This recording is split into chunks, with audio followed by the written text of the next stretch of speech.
نفاق کہتے ہیں، منافقت کہتے ہیں، اور یہ چاروں گروہ کفار کے یہ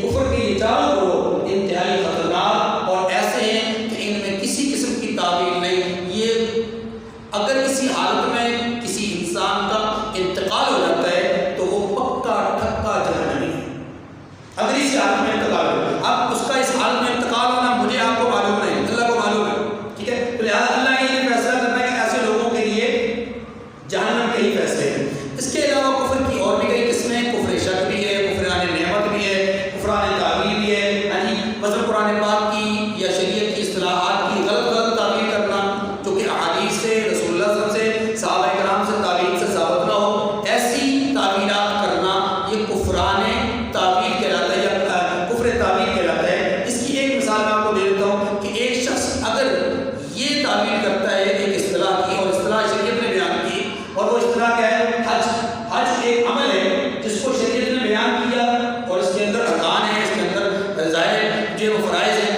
اللہ کے رسول صلی اللہ علیہ وسلم سے حج کے متعلق مختلف ارکان کی وضاحت موجود ہے، اس کے لیے ادائیگی کا، اہتمام کا طریقہ کار موجود ہے.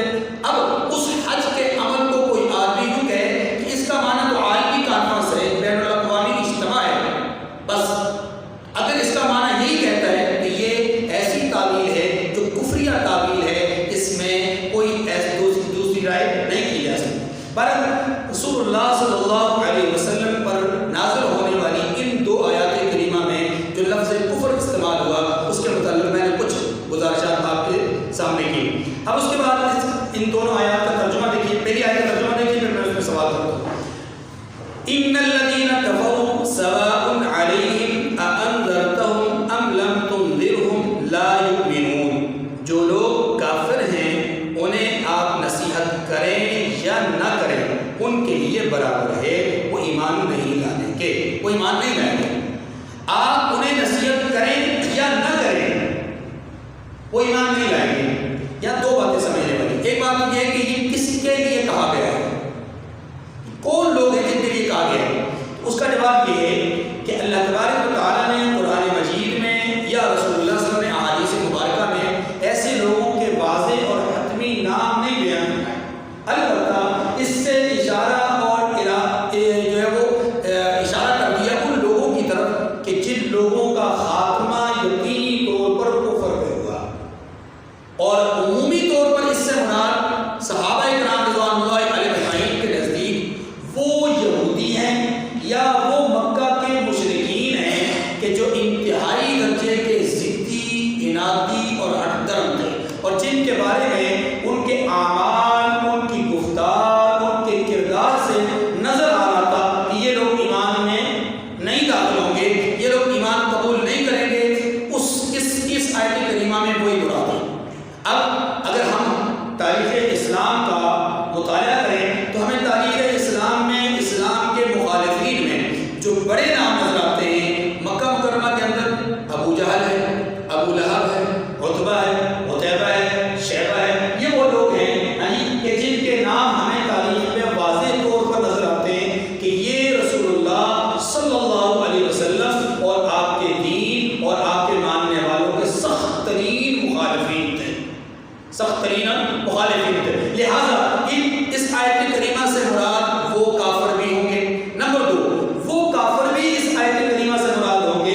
عذاب جو کہ نذیر کے معنی میں آتا ہے ڈرانا. دیکھیے چور بھی تو ڈراتا ہے, گن پوائنٹ پہ ایک ڈاکو بھی تو ڈراتا ہے, ڈرا کر کے وہ مال لے لیتا ہے. ہاں جی, ایسے ہی بہت سارے لوگ اپنے عہدے کی بنیاد پر, اپنے روب کی بنیاد پر, اپنی طاقت کی بنیاد پر دوسروں کو ڈرا کر ان سے کام لیتے ہیں. یہ تو ڈرانا ہے. تو کیا اللہ کے نبی ایسے ڈرایا کرتے تھے یا انبیاء کی ڈرانے کی صفت ایسی ہے؟ اس کا جواب یہ ہے کہ میاں آپ نے ڈرانے کو ایک پہلو سے دیکھا, دوسرے پہلو سے نہیں دیکھا. آپ نے یہ تو دیکھا کہ ایک ڈاکو ڈراتا ہے, آپ نے یہ تو دیکھا کہ ایک دھمکی دینے والا دھمکی دے کر ڈرا کر کے طاقتور اپنی طاقت کے زور پر جو ہے وہ ڈرا کر کے کام لیتا. آپ نے یہ تو دیکھا, لیکن آپ نے کبھی ایک باپ کی طرف سے ڈرانے کا مان نہیں دیکھا ہے؟ شفیق مہربان والد اپنے بیٹے کو, اپنی اولاد کو کسی کام سے ڈراتا ہے کہ بیٹا یہ کام مت کرنا, یہ والا کام کرو گے تو یہ نقصان ہوگا. اب یہاں وہ ڈرا رہا ہے, لیکن کیا دھمکی دے رہا ہے؟ کیا وہ کسی قسم کا خوف اور کسی قسم کو ان کو جو ہے وہ اپنی ذات سے یا اپنے کسی آلے سے ڈرا رہا نہیں, بلکہ وہ ان کے انجام بد کی خبر دے کر ڈرا رہا ہے. تو انجام بد کی خبر دینا یہ شفقت اور مہربانی کی وجہ سے. اب یہ جو شفقت اور مہربانی کے ساتھ ڈرا رہا ہے, اس ڈرانے میں اور چور اور ڈاکو کے ڈرانے میں فرق ہے. تو یہ آپ نے سمجھا نہیں, سمجھتے تو یہ سوال نہ کرتے. اب رسول اللہ صلی اللہ علیہ وسلم اور تمام انبیاء علیہ السلام کا ڈرانا, تمام انبیاء نذیر ہیں. تمام انبیاء کون ہیں؟ تمام انبیاء ڈرانے والے ہیں. لیکن انبیاء کے ڈرانے میں اور ڈاکوؤں کے ڈرانے میں فرق ہے. کیوں؟ اس لیے کہ ڈاکو ڈراتے ہیں اپنے مفادات کے لیے. بات سمجھ رہے ہیں؟ ڈاکو ڈراتے ہیں اپنے مفادات کے لیے, جبکہ انبیاء ڈراتے ہیں ڈرنے والے کے مفاد کے لیے. بات سمجھ آ گئی؟ اب دیکھیے, ان الذین کفروا سواء علیہم اانذرتهم ام لم تنذرهم لا یؤمنون. جو لوگ کافر ہیں انہیں آپ نصیحت کریں یا نہ کریں, ان کے لیے برابر ہے, وہ ایمان نہیں لائیں گے.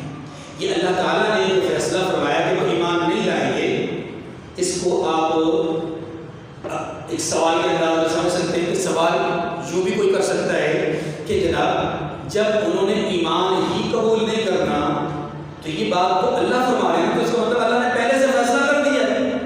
اللہ نے پہلے سے ان کے حق میں فیصلہ کر دیا کہ انہوں نے ایمان قبول نہیں کرنا. اس میں ان کا قصور کیا ہوا؟ اس کا جواب یہ ہے کہ جو آدمی ٹی وی کے مرض میں, ٹی بی کے مرض میں, ٹی بی ہو یا ٹی بی کے مرض میں مبتلا ہو اور آخری اسٹیج پہ پہنچ جائے, اب اس کو ڈاکٹر اگر اس کا مرض دیکھ کر کے یہ کہہ دے کہ بھائی اب تیرا علاج ممکن نہیں, اب تیری موت ہی یقینی ہے, ایمانداری سے بتائیں اس کو مار ڈاکٹر رہا ہے یا وہ پہلے سے مرا ہوا ہے؟ اس کے حالات بتلا رہے کہ وہ مرا ہوا ہے, ڈاکٹر نہیں مار رہا, ڈاکٹر تو خبر دے رہا ہے.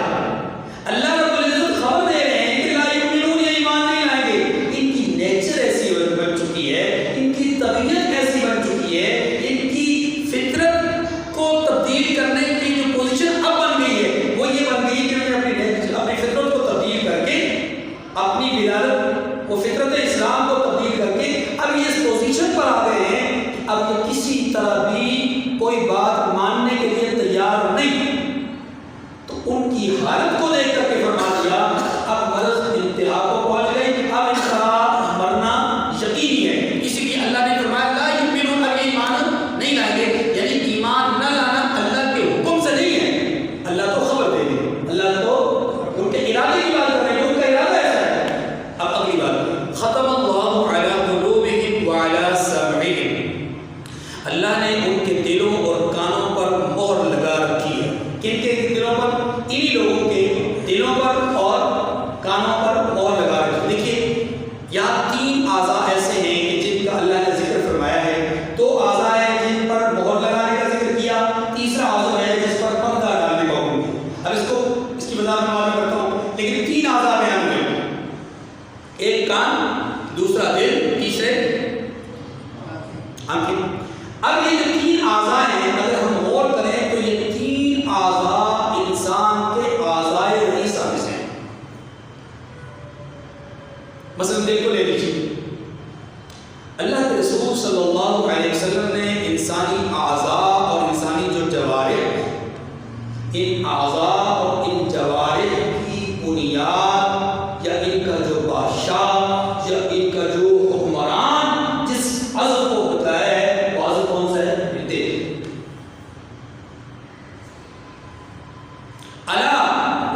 توبہ کی برکت سے اس نقطے کو یعنی اس سیاہ دبے کو داغ کو مٹا دیتے ہیں اور اس کے دل کو پھر سے چمکدار بنا دیتے ہیں. لیکن اگر وہ توبہ نہیں کرتا اور پھر دوسرا گناہ کرتا ہے تو اس کا وہ جو داغ ہوتا ہے وہ تھوڑا پھیل جاتا ہے.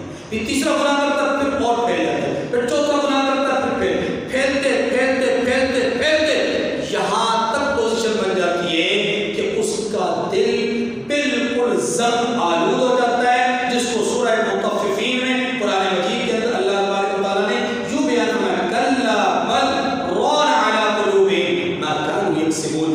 اپنے اعمال کی بدولت، اپنی کمائی کی بدولت، اپنی حرکات اور سکنات کی بدولت ان لوگوں کے دلوں پر زنگ چڑھ چکا ہے. اب ان کے دل زنگ آلود ہو چکے ہیں اور ایسے زنگ آلود ہو چکے ہیں کہ آپ ان کی مثال حدیث میں یوں بیان کی گئی کہ گویا ایک برتن ہے جس کا پیندہ نیچے کو اور منہ اوپر کو تو وہ درست ہوتا ہے، لیکن اگر اس کے پیندے کو اوپر موڑ دیا جائے اور منہ کو نیچے کر دیا جائے تو اب اس برتن میں نہ تو کوئی چیز داخل ہو سکتی ہے اور نہ کوئی چیز وہاں پر باقی رہ سکتی ہے. جو تھا وہ نکل گیا، اب کوئی چیز داخل ہو نہیں سکتی. فرمایا اب فطرت اسلام نے جو اس کے دل میں اسلام کی محبت اور اسلام کے معاملات کو ڈالے ہوئے تھا، اللہ تعالیٰ نے فطرتاً جو اس انسان کے دل کے اندر فطرتاً کچھ چیزیں ڈال رکھی تھی، اس نے اپنی فطرت کو خراب کر دیا. اس نے اپنے اس برتن کو الٹا رکھ دیا. اب اس کا پیندہ اوپر کو اور منہ نیچے کو آ گیا. اب اس میں کوئی چیز داخل نہیں ہو سکتی، یعنی اب یہ بالکل سیل پیک ہو گیا، اب یہ بند ہو گیا اور بند ہونے کے نتیجے میں اب اس پر کوئی چیز، کوئی مظاہر قدرت، کوئی دلیل، کوئی آیت، کوئی برہان، کوئی حجت اب اس کے اوپر اثر انداز نہیں ہوگی. کوئی واضح اس کے اوپر اثر انداز نہیں ہو سکتا، کوئی نصیحت اس کے اوپر کارگر ثابت نہیں ہو سکتی. نتیجہ کیا ہے؟ اب نتیجہ یہ ہے کہ اس کا دل بالکل زنگ آلود سیاہ ہو چکا ہے. اور نتیجہ کیا ہوا؟ سیاہی کے بعد نتیجہ یہ ہوا کہ اب اس کی حالت یہ ہو گئی کہ یہ مرے گا اور مر کر کے جہنم کا ایندھن بنے گا.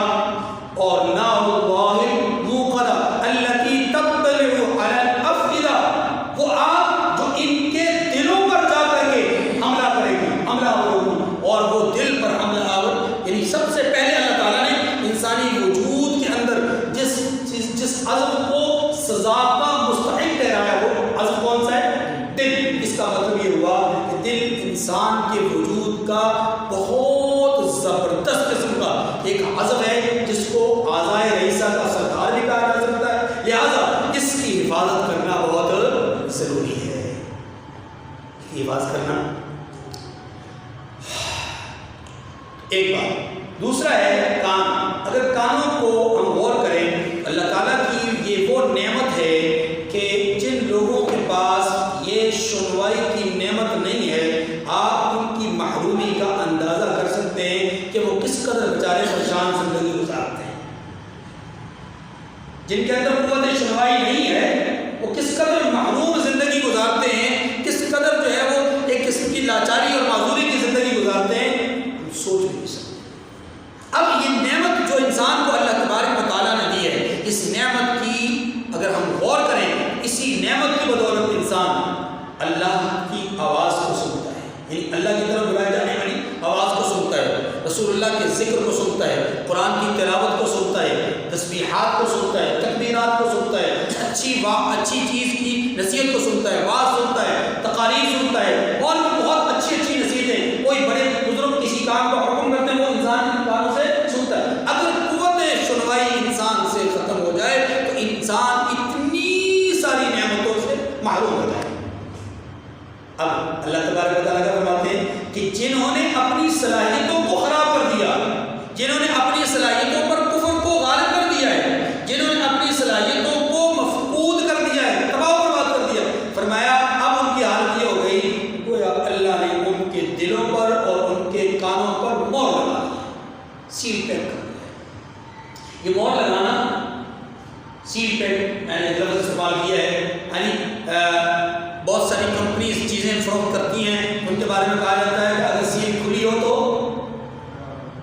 یہ قابل اعتبار چیز نہیں، کمپنی سے ملال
صلی اللہ علیہ وسلم نے فرمایا کل مولود یولد علی الفطرۃ، ہر پیدا ہونے والا بچہ فطرت دین پر پیدا ہوتا ہے. کیا مطلب؟ یعنی دین کو قبول کرنے کی، دین کو ماننے کی، دین پر عمل کرنے کی صلاحیت اس کے دل میں موجود ہوتی ہے. یعنی گویا اس کا دل بند نہیں ہوتا، اس کے اعضاء بند نہیں ہوتے، ان پر مہر نہیں لگی ہوتی، ان کے اندر صلاحیت موجود ہوتی ہے. فَأَبَوَاهُ يُحَوِّدَانِهِ، بس اس کے والدین اس کو یہودی بناتے ہیں. والدین سے مراد یہاں پر معاشرہ بھی کیا جا سکتا ہے، سوسائٹی بھی کی جا سکتی ہے کہ اس کی سوسائٹی، اس کا معاشرہ، اس کا ماحول، اس کے والدین اس کو مجوسی بنا دیتے ہیں، یہودی بنا دیتے ہیں یا عیسائی بنا دیتے ہیں. یعنی وہ فطرت دین پر پیدا ہوتا ہے، فطرت اسلام پر پیدا ہوتا ہے، لیکن اسے اس کا ماحول اس طرف لے جاتا ہے تو وہ اس طرف چلا جاتا ہے. اب اس طرف جو چلا گیا تو یہ اپنے ارادے سے گیا لیکن ماحول اس کے لیے کریٹ ہوا، ماحول اس کے لیے بنا، لیکن ماحول بننے کے بعد کسی نے زبردستی کان پکڑ کے تو یہودی نہیں بنایا. اس کے اندر دلچسپی پیدا ہوئی، اس کے سامنے سبز باغ آئے تو سبز باغوں کو دیکھ کر کے اس کا دل للچایا، وہ ان کی طرف چلا گیا. اب ان چیزوں کی طرف جانا اس کے اپنے دل کا ارادہ ہے، دل کا، اسی دل کے ارادے کی وجہ سے اس پر مواخذہ ہوگا. اور اللہ نے اسی دل کے ارادے کی بنیاد پہ فرمایا اب اس نے اتنا پختہ ارادہ کر دیا ہے کہ اب پلٹنے کا نام نہیں لے گا. اس لیے گویا یہ ایسے ہو گیا، اس کا دل کیا ہو گیا؟ بند ہو گیا، اس کے کان کیا ہو گئے؟ بند ہو گئے. اگلا جملہ ہے وَعَلَىٰ أَبْصَارِهِمْ غِشَاوَةٌ، اور ان کی آنکھوں پر پردہ ہے، پردہ پڑا ہوا ہے. دل پر مہر، کان پر مہر، آنکھ پر پردہ، دو الگ الگ باتیں ہیں. بات میں دل اور کان پر مہر لگ گئی، آنکھ پر پردہ لگ گیا. یا دونوں کے لیے پردے کا حکم کرتے یا دونوں کے لیے مہر کا حکم کرتے، لیکن اللہ نے الگ الگ الفاظ استعمال کیے. جانتے ہیں کیوں؟ اس لیے کہ ذرا غور کیجیے. دل کا کام ہے سوچنا، ارادہ کرنا. اس کی کوئی جہت متعین نہیں ہے کہ یہ سامنے سے سوچے گا یا دائیں سے سوچے گا یا بائیں سے سوچے گا یا پیچھے سے سوچے گا، اوپر سے سوچے گا، نیچے سے سوچے گا. نہیں، جہت کوئی متعین نہیں. دیوار، بیک سائڈ میں جو دیوار ہے، اس دیوار کے بارے میں بھی سوچ سکتا ہے، دیوار سے پیچھے کے بارے میں بھی سوچ سکتا ہے، اس سے پیچھے گلی کے سامنے والی عمارات کے بارے میں بھی سوچ سکتا ہے، ان عمارتوں سے پیچھے روڈ کے بارے میں بھی سوچ سکتا ہے. مختلف چیزوں کو سوچ سکتا ہے جو اس کے بیک پہ موجود ہیں، اس کے جو ہے وہ کمر سائڈ میں موجود ہیں، ان کے بارے میں بھی سوچ سکتا ہے. جو دائیں طرف چیزیں ہیں ان کے بارے میں بھی سوچ سکتا ہے، بائیں طرف کے بارے میں بھی سوچ سکتا ہے، اوپر نیچے ہر جہت کے بارے میں سوچ سکتا ہے. دل کا کام ہی سوچنا، دل کا کام ہی ارادہ کرنا، اور دل کا کام ہی جو ہے وہ اس طرح تفکرات کرنا ہے. تو یہ ساری کی ساری وہ اس کی کوئی جہت متعین نہیں. اسی طریقے سے سنوائی جو عمل ہے، سننا جو عمل ہے، اس کی کوئی جہت متعین نہیں ہے کہ سامنے والے کی آواز سنے گا، دائیں والے کی نہیں سن سکتا، یا دائیں طرف کی آواز کو سنے گا، بائیں طرف کی آواز کو نہیں سن سکتا، بائیں طرف کی آواز کو سنے گا، اوپر کی آواز کو نہیں سن سکتا. کوئی جہت متعین نہیں. آواز سننے کا تعلق تمام جہات سے، جیسا کہ ارادے کا تعلق تمام جہات سے.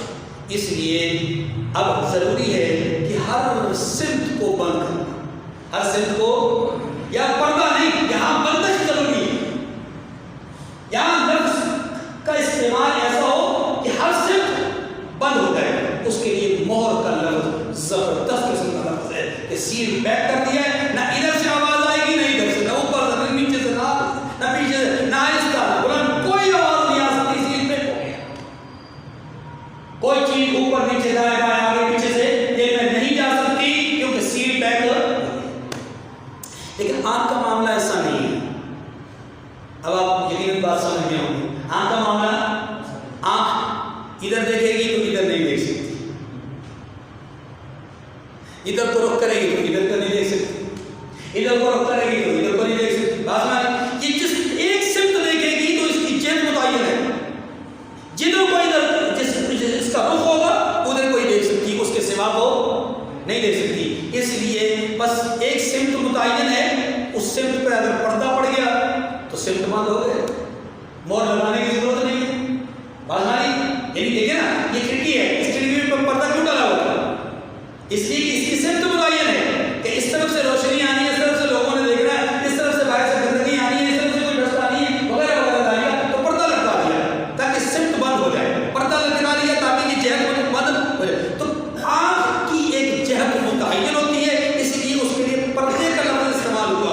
اور دل اور کان کے لیے جہت متعین نہیں ہوتی، اس لیے ان کے لیے پردے کا لفظ استعمال نہیں ہوا، اس لیے وہاں پر کیا لفظ استعمال ہوا؟ مہر کا لفظ استعمال ہوا۔ اب دیکھیے فرمایا ختم اللہ علی قلوبہم وعلی سمعہم، اللہ نے ان کے دلوں اور کانوں پر مہر لگا رکھی ہے، وعلی ابصارہم غشاوہ، اور ان کی آنکھوں پر پردہ ہے۔ گویا جو لوگ کفر کرتے ہیں اللہ ان کو دو طرح کا عذاب دیتے ہیں، ایک عذاب دنیا کا اور ایک عذاب آخرت کا۔ دنیا کا عذاب یہ ہے کہ اب وہ راہ حق پہ چل نہیں سکتے، راہ حق کا سوچ نہیں سکتے، اب وہ راہ حق یا اچھی بات سن نہیں سکتے، اب وہ اچھی چیز دیکھ نہیں سکتے۔ یہ بہت دیکھیے اس کو ذرا سمجھیے، اس کو کہتے ہیں نعمت کا چھین جانا، نعمت کا۔ اس کو ہم مثال سے سمجھیں، ایک آدمی کسی غریب آدمی کو، ضرورت مند آدمی کو اس کی حالت کو دیکھ کر کے کہے بڑا ماشاءاللہ سرمایہ دار آدمی ہو، صاحب حیثیت آدمی ہو، اس نے اس آدمی کو کہہ دیا کہ بھائی ایسا کرو، آپ کام تو کر کوئی نہیں سکتے، مثال کے طور پر کام کوئی نہیں کر سکتے، آپ کی حالت دیکھ کر کے مجھے بڑا ترس آیا، آپ ایسا کرو مہینے کے بعد، ہر مہینے کے بعد فلاں تاریخ کو میرے پاس آ جایا کرو اور میں تمہاری اتنی خدمت کر دیا کروں، چپ کر کے وہ لے لینا اور اپنے معاملات کو، اپنی ضروریات کو پوری کر لینا۔ وہ آدمی جائے اور جا کر کے وہاں پر متعینہ تاریخ کو پہنچے اور وہاں سے جا کر کے ان صاحب سے پیسے لے، اپنے لیے جو وظیفہ انہوں نے مقرر کیا وہ لے اور لے کر آئے۔ اس فیاض نے، اس عطا کرنے والے نے، اس سخی نے تو دے دیا، لیکن یہ بدبخت کیا کرے، یہ ان پیسوں کو لا کر کے باہر گٹر میں پھینک دے۔ ہر دفعہ ایسا کرے، ہر دفعہ ایسا کرے، کچھ ماہ کے بعد، کچھ سالوں کے بعد، کچھ ماہ کے بعد اس فرد کو پتا چلے کہ جناب یہ تو اتنا ظالم آدمی ہے کہ میں اس کو اس کی ضرورت پورا کرنے کے لیے، اس کی ترقی کے لیے، اس کی بہتری کے لیے، اس کو فائدہ پہنچانے کے لیے اس کو نعمت دیتا ہوں، اور یہ نعمت کی کیا کرتا ہے، کیا کرتا ہے؟ اب اس کو نعمت نہیں دینی چاہیے، اب اس کو نعمت بات سمجھنی ہوگی۔ اللہ نے کیا فرمایا؟ یہ کفران نعمت کرنے والے لوگ جن کے سامنے رسول اللہ نے آ کر تعلیم توحید دی، اپنی رسالت کا پیغام پہنچایا، قرآن کی دعوت دی، نہ انہوں نے توحید کو مانا، نہ رسول کو مانا، نہ قرآن کی پیغام اور دعوت کو مانا، اب یہ اس قابل نہیں کہ ان کے کان اب مزید حق بات سن سکے، لہذا نعمت شرعی ان سے چھین لی جاتی ہے، یعنی اس حق سننے کی نعمت کو چھین لیا جاتا ہے، اور ان کے دلوں سے ارادہ حق یعنی حق بات کی طرف چلنے کا ارادہ ہی چھین ہے، یعنی کہ ان کو محروم کر دیا گیا ہے، ان کو، اور ان کے آنکھوں سے حق چیز کو دیکھنے کی جو نعمت ہے وہ چھین لی جاتی ہے۔ اب یہ چل رہے ہیں لیکن مردہ ہیں، یہ پھر رہے ہیں لیکن بظاہر آنکھ سے دیکھ رہے ہیں لیکن نابینا ہیں، بظاہر دل سے چیزوں کو سوچ رہے ہیں لیکن دل کے اعتبار سے کیا ہیں؟ اندھے ہیں، کانوں سے سن رہے ہیں لیکن بہرے ہیں۔ لَهُمْ قُلُوبٌ لَا يَفْقَهُونَ بِهَا وَلَهُمْ أَعْيُنٌ لَا يُبْصِرُونَ بِهَا وَلَهُمْ آذَانٌ لَا يَسْمَعُونَ بِهَا۔ دل ہیں سمجھ نہیں سکتے، آنکھیں ہیں دیکھ نہیں سکتے، کان ہیں سن نہیں سکتے، یعنی حق چیز حق بات ہو۔ یہ پہلا عذاب ہے جو دنیا میں، اور دوسرا عذاب آخرت کا ہے۔ فرمایا وَلَهُمْ عَذَابٌ عَظِيمٌ، اور ان کے لیے بڑا عذاب ہے جو کہ اللہ نے ان کے لیے تیار کر رکھا ہے۔ وآخر دعوانا الحمد للہ رب العالمین، وصلی اللہ علی النبی الأمی وعلی آلہ وسلم۔